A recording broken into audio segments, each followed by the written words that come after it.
ಮಂಗಳವಾರ ಮಂಗಳೂರು ಪತ್ರಿಕಾಭವನದಲ್ಲಿ ಸುದ್ದಿಗೋಷ್ಠಿಯನ್ನುದ್ದೇಶಿಸಿ ಮಾತನಾಡಿದ ಮಂಗಳೂರಿನ ನವಸಹಜ ಸಮುದಾಯ ಸಂಘಟನೆ ಅಧ್ಯಕ್ಷೆ ನಿಖಿಲ, ಸಾಮಾಜಿಕ ಜಾಲತಾಣದ ಮೂಲಕ ಪರಿಚಯವಾದ ಮೈಸೂರಿನ ವ್ಯಕ್ತಿಯನ್ನ ಮಂಗಳೂರಿನ ಮಂಗಳಮುಖಿಯರು ಅಪಹರಣ ಮಾಡಿಕೊಂಡು ಆತನಿಗೆ ಜಿಲ್ಲೆಯಲ್ಲಿ ಆಧಾರ್ ಕಾರ್ಡ್, ಟ್ರಾನ್ಸ್ಜೆಂಡರ್ ಗುರುತಿನ ಚೀಟಿಯನ್ನು ಕೂಡ ಮಹಿಳಾ ಅಭಿವೃದ್ಧಿ ನಿಗಮಕ್ಕೆ ಸುಳ್ಳು ದಾಖಲೆಗಳನ್ನು ನೀಡಿ ಮಾಡಿಸಿದ್ದಾರೆ.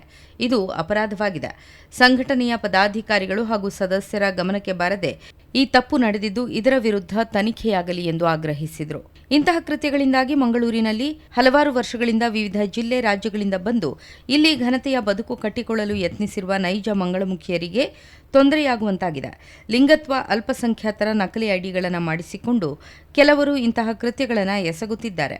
ನಮ್ಮ ಸಂಘಟನೆಯಡಿ 106 ಮಂದಿ ಸದಸ್ಯರಿದ್ದು 49 ಮಂದಿಗೆ ಟ್ರಾನ್ಸ್ಜೆಂಡರ್ ಕಾರ್ಡ್ ಆಗಿದೆ. ಇದೀಗ ಈ ಕಾರ್ಡ್ ಪಡೆದಿರುವವರ ನೈಜತೆಯೂ ಪ್ರಶ್ನಾರ್ಹವಾಗಿದೆ ಎಂದರು. ಈ ಒಂದು 6-7 ತಿಂಗಳ ಹಿಂದೆ ಈ ವ್ಯಕ್ತಿ ಇವ್ರ ಜೊತೆ ಬರುವಾಗ ಇವರು ಇನ್ಸ್ಟಾಗ್ರಾಮ್ ಅಲ್ಲಿ ರೀಲ್ಸ್ ಎಲ್ಲ ಒಟ್ಟಿಗೆ ಮಾಡಿದ್ದಾರೆ. ಅದು ಅವರ ವೈಯಕ್ತಿಕ ವಿಚಾರ. ಇವರು ನಿಗಮಕ್ಕೆ ಹೋಗಿ ಅಲ್ಲಿ ಸುಳ್ಳು ಮಾಹಿತಿಯನ್ನು ಕೊಟ್ಟು ಒಂದು ವ್ಯಕ್ತಿಗೆ ಫಸ್ಟ್ ಆಫ್ ಆಲ್ ಇಲ್ಲಿದ್ದು ಲೋಕಲ್ ಅವರ ಮನೆ ಮೊದಲಿದ್ದ ಲೋಕಲ್ ಅಡ್ರೆಸ್ ಅಲ್ಲಿ ಆಧಾರ್ ಕಾರ್ಡ್ ಮಾಡಿಕೊಟ್ಟಿದ್ದಾರೆ. ಮತ್ತೆ ಅಲ್ಲದೆ ಇದು ಲಾಯರ್ ನೋಟ್ರಿ ಮಾಡಿ TG ಕಾರ್ಡ್ ಕೂಡ ಅಪ್ಲೈ ಮಾಡಿದ್ದಾರೆ. ಇದರ ಒಂದು ಮಾಹಿತಿ ಕೂಡ ನಮ್ಮ ಸಂಘಟನೆ ತಿಳಿಸಿಲ್ಲ. ಇದು ಒಂದು ಕಾನೂನು ಬಾಹಿರ ಕೂಡ. ಅದಲ್ಲದೆ 7 ತಾರೀಕಿಗೆ ಜಿಲ್ಲಾಧಿಕಾರಿಗಳ ಒಂದು ಸಭೆ ಇತ್ತು, ಲಿಂಗಾಯತ ಅಲ್ಪಸಂಖ್ಯಾತರ ಸಭೆ. ಪ್ರತಿಯೊಂದು 3 ತಿಂಗಳು ಆಗ್ತದೆ.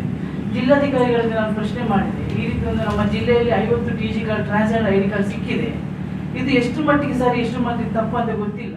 ನಕಲಿ ಮಂಗಳಮುಖಿಯರಿಂದ ನೈಜ ಮಂಗಳಮುಖಿಯರ ಅನ್ನದ ಬಟ್ಟಲಿಗೆ ಕನ್ನ ಹಾಕಲಾಗುತ್ತಿದೆ.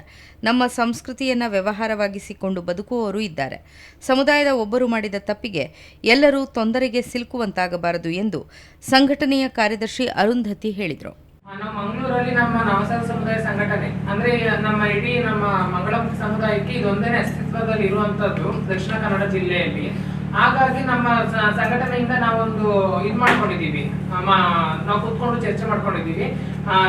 ದಾಖಲೆಗಳು, ಪುರಾವೆಗಳು ಅವ್ರನ್ನ, ಯಾಕೆಂತಂದ್ರೆ ಇವಾಗ ಇತ್ತೀಚಿನ ದಿನಗಳಲ್ಲಿ ಮೆಡಿಕಲ್ ಸರ್ಟಿಫಿಕೇಟ್ ಬೇಕು ಅಂತ ಅಂದ್ಬಿಟ್ಟು ಗೌರ್ಮೆಂಟ್ ಮಾಡಿದೆ. ಏಪ್ರಿಲ್ 1ನೇ ತಾರೀಕಿಂದ ಅದನ್ನು ಜಾರಿಗೊಳಿಸಿದೆ. ಅದಕ್ಕಿಂತ ಮುಂಚೆ ನಾವು ಮಾಡ್ಕೊಂಡಿದ್ದೇನಂತ ಅಂದ್ರೆ ಲಾಯರ್ ಹತ್ರ ಹೋಗಿ ಅಫಿಡೇವಿಟ್ ಮಾಡಿಕೊಂಡು ಅದ್ರ ಮುಖಾಂತರ ನಾವು ಒಂದು ಮಂಗಳಮುಖಿ ಅಂತ ಗುರುತಿಸ್ಕೊಳ್ಳೋ ತರ ಮಾಡ್ಕೊಂಡಿದ್ವಿ. ಸುದ್ದಿಗೋಷ್ಠಿಯಲ್ಲಿ ಸಂಘಟನೆಯ ಕಾರ್ಯಕಾರಿ ಸಮಿತಿ ಸದಸ್ಯೆ ಪ್ರೇಮ, ಸದಸ್ಯರಾದ ಖುಷಿ, ವೃಂದಾ ನಾಯಕ್, ದೀಕ್ಷಾ ಉಪಸ್ಥಿತರಿದ್ದರು.